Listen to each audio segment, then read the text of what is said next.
Comme les disciples s'étaient rassemblés autour de Jésus sur la montagne, il leur disait, « Méfiez-vous des faux prophètes qui viennent à vous déguisés en brebis, mais au-dedans, ce sont des loups voraces. C'est à leurs fleurs que vous les reconnaîtrez. On ne cueille pas du raisin sur des épines, ni des figues sur des chardons.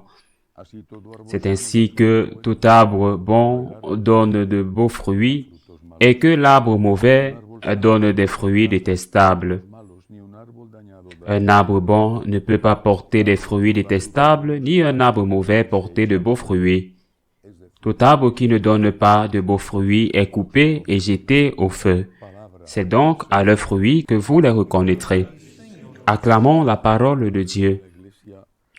L'Église célèbre aujourd'hui la mémoire liturgique de saint Irénée de Lyon, un saint certainement peu connu, mais extraordinairement important. La première chose à dire à son sujet est que ce que l'on appelle la succession apostolique est très clair en lui. Saint Jean, au cours des dernières années de sa vie exilé sur l'île de Patmos, et vivait dans cette région de Grèce, après avoir souffert le martyre, bien qu'il ne soit pas mort, n'est pas resté inactif. Il a évangélisé et l'un de ceux qu'il a nommé évêque dans une petite ville de ce qui est aujourd'hui la Grèce, aujourd'hui pas si petite, la ville de Smyrne, était Saint Polycarpe. Saint Polycarpe de Smyrne est un évêque nommé évêque par Saint Jean l'évangéliste. Saint Polycarpe a un très jeune disciple. Ce disciple est justement Irénée de Lyon. Certains disent qu'il a été emmené comme esclave dans la ville de Lyon, qui était une ville de l'Empire romain. Mais c'était une ville où il y avait une importante colonie grecque. D'autres disent non, qu'il a été simplement emmené là. Il y est allé en tant que grec. Lyon était déjà une ville importante de l'Empire. Nous sommes en l'an 150 environ, un peu moins. Irénée est né à l'an 130. Irénée a reçu la foi. Non pas l'ordination sacerdotale, mais la foi d'un disciple direct de Saint Jean. C'est ce qu'on appelle la transmission apostolique, bien que la transmission apostolique soit vraiment liée à l'épiscopat. Mais Irénée reçoit la foi de Saint Polycarpe, qui reçoit la foi de Saint Jean. Une fois à Lyon, il est ordonné évêque et devient d'abord prêtre, puis évêque de cette importante ville française. Et que fait Irénée? Il n'a pas transmis ce qu'il a vécu ou ce qu'il avait reçu. Il n'a pas inventé. Il n'a pas dit « je suis le patrimoine de la foi ». Mais avec cette tradition apostolique qu'il avait reçue, avec ses enseignements doctrinaux qu'il avait reçus, il allait faire face aux nouveaux problèmes, non seulement les problèmes qu'il avait en tant que pasteur du diocèse de Lyon, mais les problèmes qui existaient dans l'Église dans son ensemble. Saint Jean avait lutté contre ce qu'on appelle le gnosticisme, différent de l'agnosticisme. L'agnosticisme, il pensait qu'avec de la réflexion et de la sagesse, on pouvait atteindre le salut. Saint Jean dit non. Dieu s'est fait chair. C'est le Christ, le Dieu Tout-Puissant, la deuxième personne de la Sainte Trinité, faite homme, vrai Dieu et vrai homme qui nous sauve. Le Christ notre Sauveur et non pas des théories ou de la pensée.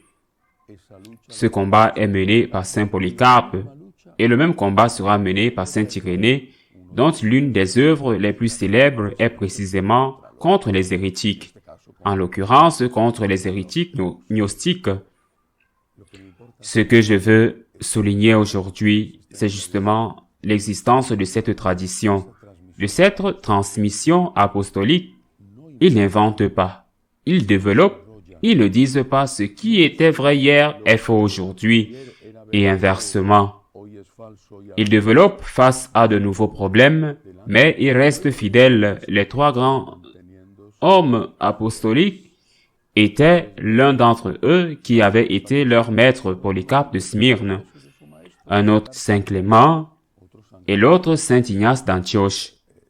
Il s'agit des tout premiers pas.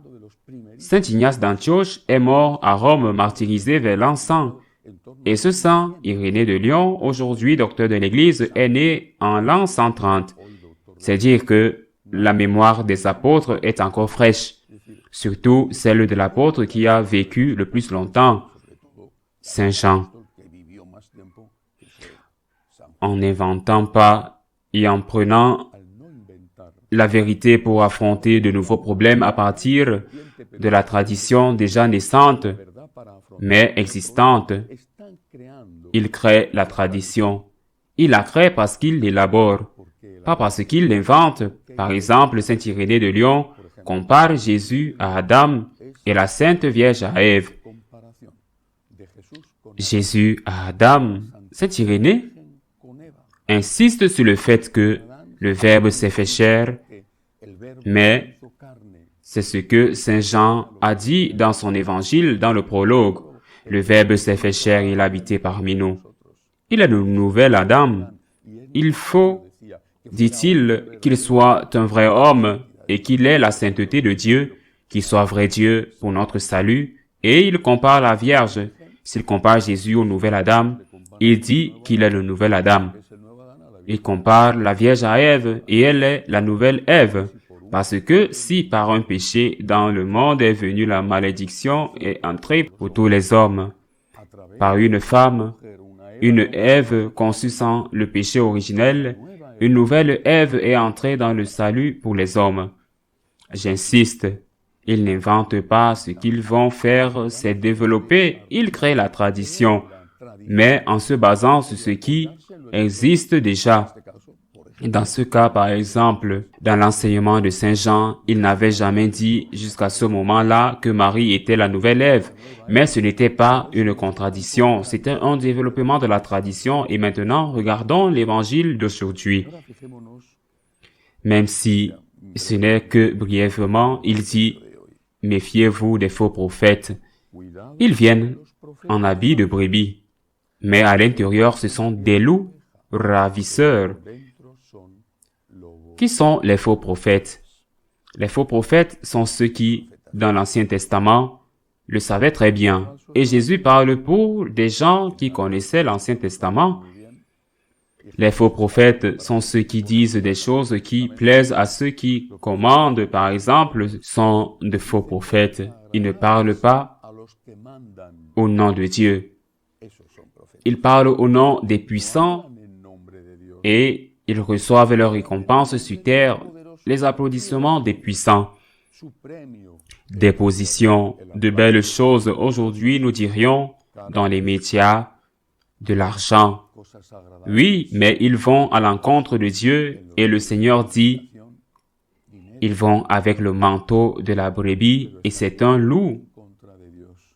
Parce qu'apparemment, ce qu'ils vous disent est agréable à entendre précisément parce que cela coïncide avec ce que le monde vous enseigne. Alors qu'aujourd'hui, ces faux prophètes, ces loups rapaces, ces nouveaux hérétiques disent qu'il y a une troisième source de révélation.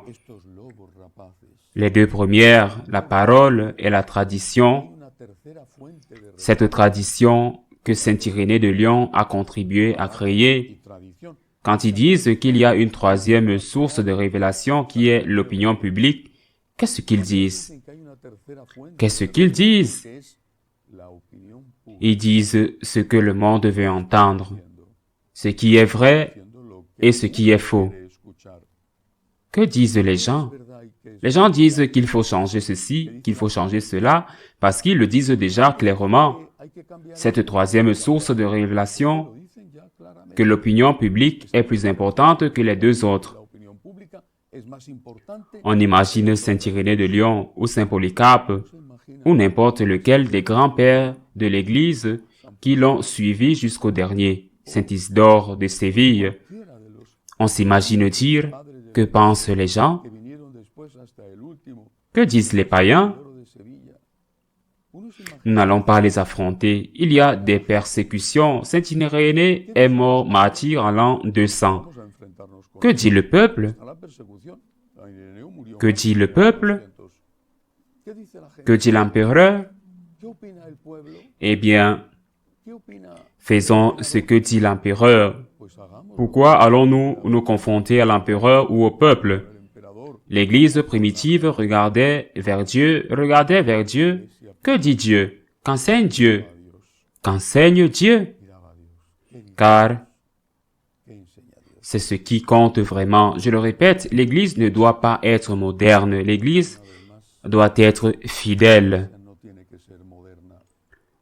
Demandons aux saints, à Saint Polycarpe, à Saint Irénée, à Saint Jean, ces premiers grands bâtisseurs de l'Église, de protéger l'Église d'aujourd'hui des loups qui la dévorent. Ainsi soit-il.